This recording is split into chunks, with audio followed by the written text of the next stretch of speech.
Bonjour à tous. Aujourd'hui, on va voir pourquoi j'ai pris le trade hier.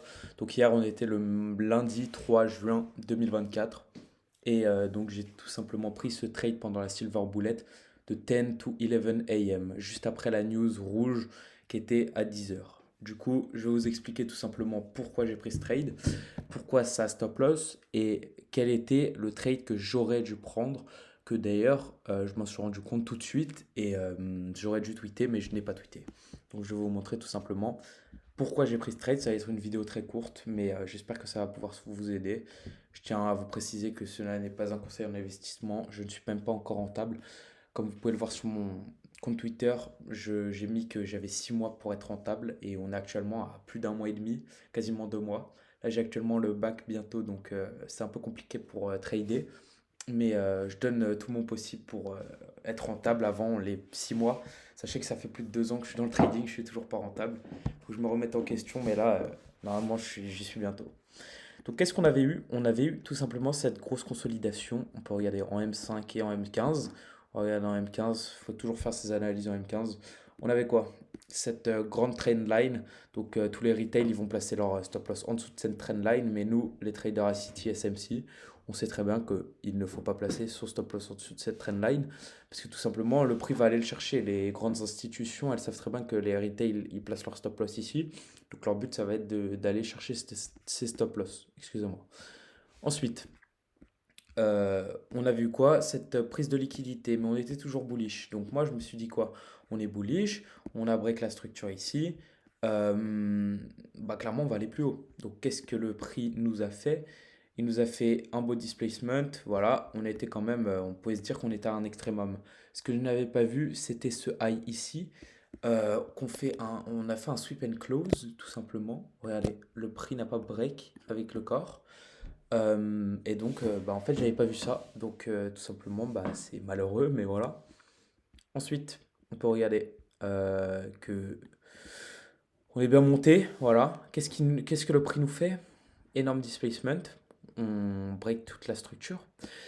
Et ça, en fait, je n'avais pas vu. Parce qu'en fait, j'avais tracé en daily tout simplement le volume imbalance. Attendez, qu'est-ce qu'il nous fait?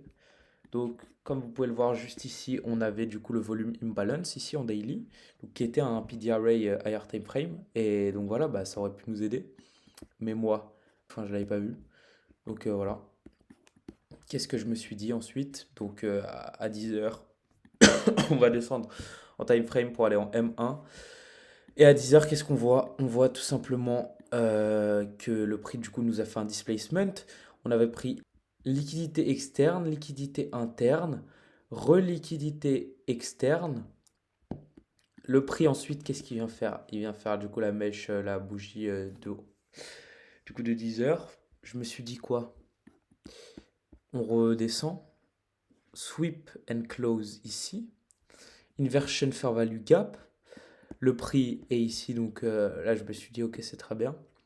Il a break. Donc, vu que moi, je cherchais un long, comme un idiot, je cherchais un long parce que je me suis dit on est dans une structure higher time frame bullish. Je me suis dit qu'on allait chercher un long tout simplement. Qu'est-ce que le prix vient de faire ensuite? Fair value gap. On était entre 10 heures et 11 heures, ce qui est quoi? La silver bullet.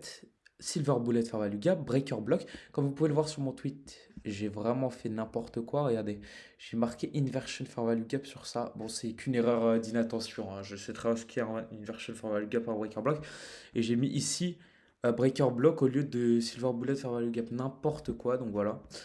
Euh, et puis on peut voir ensuite que le prix a bien desservi.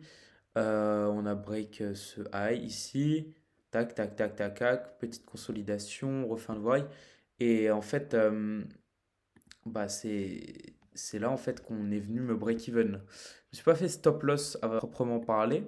Je me suis fait break even parce que tout simplement quand on regarde ça, quasiment au top, bah, j'étais à 2,5 R de bénéfice. Donc j'avais pris déjà un TP. J'avais pris un TP ici à 2,14 R, le high ici. Et voilà. Donc voilà, c'est une break-even. Mais qu'est-ce qui s'est passé? Je vais vous montrer.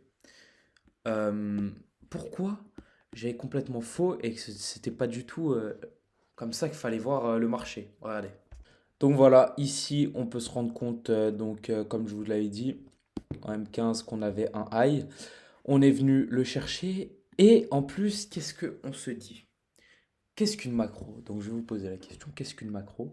Donc une macro, c'est tout simplement un temps, enfin une période dans le marché où le marché va avoir deux objectifs. Ça va être quoi? Ça va être d'aller chercher un PD array ou de mettre les ordres. Donc les grandes banques, elles vont essayer de mettre leurs ordres en positif. Donc qu'est-ce qui va se passer? On va se dire quoi? Ici, vous vous rappelez, je vous avais dit qu'on était venu chercher ce PD array daily, donc le volume imbalance, et ensuite on avait pris cette liquidité. Donc qu'est-ce qu'on se dit? Moi, je me suis pas dit ça parce que je suis totalement débile et que bah, je suis encore débutant quand même, donc j'ai pas pu voir.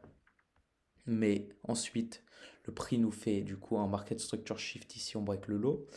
Euh, Inversion fair value gap. Voilà, c'était totalement bearish, énorme displacement. On peut se dire que là, bah voilà, hein, c'est bon, on est bearish. Ici, la news de 10 heures, c'est quoi? C'est une manipulation.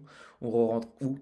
On re-rentre ici, au millimètre près, dans ce breaker block. On rentre dans quoi aussi? Dans ce fair value gap.